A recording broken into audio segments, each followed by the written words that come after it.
कल्पना चावलाचो जल्म मार्च 17, 1962 ह्या वर्सा हरियाणा कर्नाल गांवांत जाल्लो. भुरगेपणान कल्पना रातचें आंगणांत न्हिदतना मळबांतलीं नखेत्रां पळोवपाची संवय. ही नखेत्रां पळोवपाचे संवयेन कल्पनाक मळबांत वचून थंय कितें अप्रूप आसा तें जाणा जावंक ताका उमळशीक लागली. मळबा पलतडी वचपाचे तिचो हावेस जालो. मुळावें शिक्षण टागोर बाल निकेतन शाळेंत घेतलें आनी पंजाब इंजिनियरींग कॉलेजींतल्यान एरोनॉटिक इंजिनियरींगची पदवी मेळयली.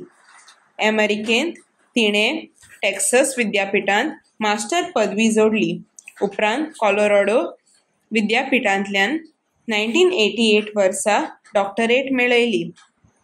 डिसेंबर 1994 वर्सा कल्पनाक नासा स्टेशन प्रवेश मेळयलो. 1997 वर्सा अवकाशांत भोंवडी मारपाची पयली संद तिका मेळ्ळी.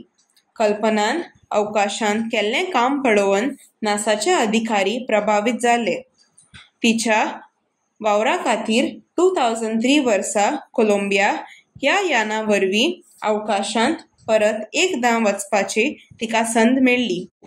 जेन्ना 1 फेब्रुवारी 2003 दिसा कोलंबिया यान परतचे वाटेर आसतना टेक्सास अमेरिकेंत जमनींतल्यान 2 लाख फुटांचेर स्फोट जावन माथेभरवण जालें तेन्ना कोलंबिया यानांत आशिल्ल्या कल्पना सयत आनीक 6 अवकाशयात्रींक मरण आयलें.